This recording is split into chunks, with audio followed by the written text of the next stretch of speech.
भारत में कोरोना की दूसरी लहर के बीच वैक्सीनेशन ने भी रफ्तार पकड़ ली है।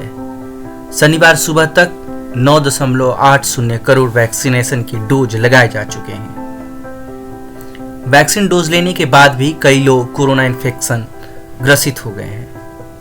ऐसे में कई लोग सोच रहे हैं कि भारत में इस्तेमाल हो रही कोरोना वैक्सीन के मुकाबले अमेरिकी वैक्सीन ज़्यादा असरदार है। इसकी वजह है एफिकेसी रेट, जिसके आधार पर मॉडर्ना और फाइजर की वैक्सीन को ज़्यादा असरदार बताया जा रहा है। तो आइए हम आज इस वीडियो में आपको बताएंगे कि आखिर एफिकेसी रेट क्या है और इसको किस तरह से निकाला जाता है। अगर हम बात करें आम लोगों के बीच, तो आम लोगों के बीच एफिकेसी रेट के बारे में ज़्यादा जानकारी उनके पास नहीं है। इसी वजह से वैक्सीन को लेकर भी लोगों में हिचक दिख रही है। ऐसे में लोगों को यह समझना बेहद जरूरी हो जाता है कि सभी कोविड वैक्सीन की एफिकेसी रेट क्या है और यह किस तरह से निकाली जाती है। तो आइए हम बता रहे हैं आपको कि किस वैक्सीन की क्या एफिकेसी रेट है। अगर हम बात करें अमेरिकी कंपनियों द्वारा दी जा रही वैक्सीन फाइजर और मॉडर्ना की, तो इसकी एफिकेसी रेट सबसे ज्यादा है। फाइजर बायोनेटेक की एफिकेसी रेट 95% है, जबकि मॉडर्ना की 94%। वहीं जॉनसन एंड जॉनसन की एफिकेसी रेट 66% है। वहीं एक्सपर्ट कमेटी की मंजूरी मिलने वाली स्पुतनिक 5 की एफिकेसी रेट की तो 92% इसकी एफिकेसी रेट है।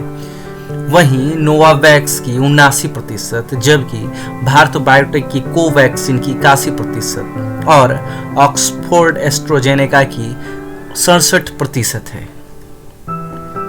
अब हम जब नंबरों को देखेंगे तो लगेगा कि जिसकी एफिकेसी रेट सबसे ज्यादा है वह वैक्सीन अच्छी है और असरदार है, और जिसकी एफिकेसी रेट कम है वो कम असर कर सकती है या इसको लोग खराब मान रहे हैं। पर यह सोचना पूरी तरह से गलत है। ये एफिकेसी रेट आपको यह नहीं बताते हैं कि वैक्सीन असरदार हो सकती है या नहीं। ये अब हम जानते हैं कि यह एफिकेसी रेट क्या होती है और इसे कैसे निकाला जाता है। किसी भी वैक्सीन की एफिकेसी बड़े पैमाने पर होने वाले क्लिनिकल ट्रायल्स से पता चलती है। आमतौर पर इन्हें फेज 3 क्लिनिकल ट्रायल्स भी कहते हैं। यह ट्रायल्स हजारों लोगों पर होते हैं। इन ग्रुप्स को 2 हिस्सों में बांटा जाता है। आधे लोगों को वैक्सीन दी जाती है और आधे को प्लेसिबो। दोनों ग्रुप्स की मॉनिटरिंग होती रहती है। वैज्ञानिक यह देखते हैं कि किस ग्रुप में कितने लोगों को कोरोना इन्फेक्शन हुआ है। इसे फाइजर की वैक्सीन के ट्रायल्स डेटा से समझ सकते हैं। इन ट्रायल्स में 43,000 वॉलंटियर्स शामिल हुए थे। ट्रायल्स खत्म होने पर 43,000 में से 170 लोगों को कोरोना इन्फेक्शन हुआ। दोनों ग्रुप्स में कितने लोगों को इन्फेक्शन हुआ उसके अंतर से एफिकेसी रेट तय होती है। आइए हम आपको इसको एक उदाहरण से समझाते हैं कि मान लीजिए कि 170 कोविड-19 इन्फेक्टेड व्यक्ति बराबरी से दोनों ग्रुप्स का हिस्सा होते हैं, यानी प्लेसिबो वाले ग्रुप में 85 और वैक्सीन वाले ग्रुप में 85 वॉलेंटियर इन्फेक्टेड होते हैं, तो एफिकेसी 0% होती है। अगर सभी 170 इन्फेक्टेड वॉलेंटियर प्लेसिबो ग्रुप में होते तो एफिकेसी होती 100%। अब हम फाइजर बायोनेटेक के ट्रायल्स के वास्तविक आंकड़ों को समझते हैं। इनमें 162 प्लेसिबो ग्रुप से थे, जबकि सिर्फ 8 वैक्सीन ग्रुप से थे। मतलब यह हुआ कि जिन्हें वैक्सीन लगी थी उनके इन्फेक्शन से बचने की संभावना वैक्सीन न लेने वाले के मुकाबले 95% रही। इसका मतलब यह नहीं है कि अगर 100 लोगों को वैक्सीन लगाई गई तो 5 लोगों को कोविड-19 इन्फेक्शन हो ही जाएगा। जिसे वैक्सीन लगी है उसके कोविड-19 इन्फेक्टेड होने की संभावना 95% कम रही। कुछ लोगों के मन में यह भी प्रश्न उठ सकता है कि क्या एफिकेसी रेट को कुछ और फैक्टर्स प्रभावित कर सकते हैं? तो जवाब हाँ में होगा। हर वैक्सीन के ट्रायल्स बहुत ही अलग परिस्थितियों में होते हैं। इसी आधार पर एफिकेसी तय होती है। अमेरिका में मॉडर्ना के क्लिनिकल ट्रायल्स उस समय कराए गए थे जब वहाँ गर्मियों का मौसम था। पूरे ट्रायल्स में अमेरिका में ही हुए थे।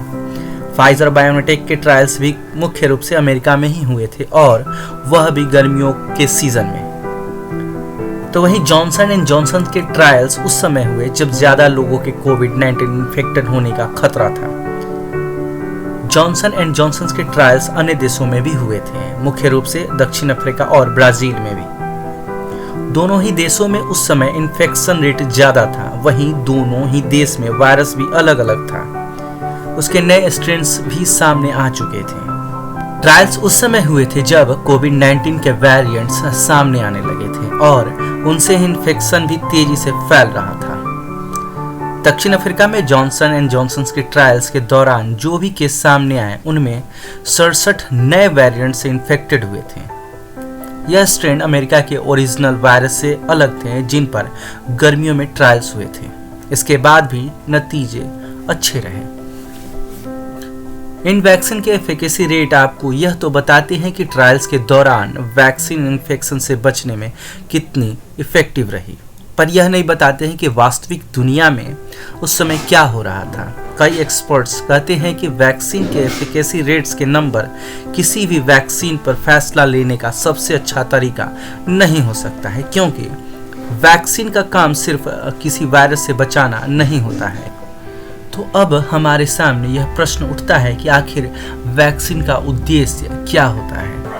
तो इस पर विशेषज्ञों का राय है कि कोविड-19 वैक्सीन का उद्देश्य सिर्फ वायरस को शून्य पर ले जाना नहीं है, बल्कि शरीर को वायरस से लड़ने के लिए तैयार करना भी है, ताकि इन्फेक्शन गंभीर स्तर तक न पहुंचे और लोगों की अस्पतालों में लग रही भीड़ को कम किया जा सके। वायरस से सामना होने पर क्या हो सकता है? सबसे अच्छी स्थिति है कि इन्फेक्शन ही न हो और सबसे बुरी स्थिति है मौत। इसके बीच की परिस्थितियों में हॉस्पिटलाइजेशन, गंभीर लक्षण, मॉडरेट लक्षण, कोई लक्षण न होना भी शामिल है। वैक्सीनेशन से उम्मीद है कि इन्फेक्शन ही न हो, पर वैक्सीनेशन का वास्तविक उद्देश्य आपके शरीर को पर्याप्त प्रोटेक्शन देना है, ताकि गंभीर लक्षण, हॉस्पिटलाइजेशन और मौत की स्थिति न बने। वायरस इन्फेक्शन होने पर महज सर्दी जुकाम जैसी स्थिति बने, जो कि कुछ दिन में ठीक हो जाती है। इस लिहाज से देखें तो सभी कोविड-19 वैक्सीन इस मोर्चे पर बहुत अच्छा काम कर रही है। ट्रायल्स के दौरान प्लेसिबो ग्रुप के कुछ लोगों को इन्फेक्शन हुआ, उन्हें हॉस्पिटलाइज करना पड़ा, कुछ की मौत भी हुई। पर अच्छी बात यह है कि अब तक के सभी ट्रायल्स में वैक्सीन ग्रुप में शामिल लोगों को इन्फेक्शन होने पर भी न तो उन्हें हॉस्पिटलाइज करना पड़ा और न ही उनमें से किसी की मौत हुई। तो एफिकेसी महत्व रखती है, पर सब कुछ नहीं। सवाल यह है कि कौन सी वैक्सीन आपको कोविड-19 इन्फेक्शन से बचाएगी, बल्कि यह है कि कौन सी वैक्सीन आपको जीवित रखेगी या अस्पताल से बाहर रखेगी। उपलब्ध सभी वैक्सीन इन सवालों का जवाब बन सकती है। सीधी सी बात है कि जो भी वैक्सीन आपके लिए उपलब्ध हो उसे लगवाइए। जो भी वैक्सीन आप लगवाएंगे वह हमें इस महामारी को खत्म करने के करीब ले जाएगी। तो आप इस वीडियो को देखने के बाद अपने नज़दीकी सेंटर में जाकर जरूर से जरूर वैक्सीनेशन करवाइए और लोगों को भी जागरूक कीजिए।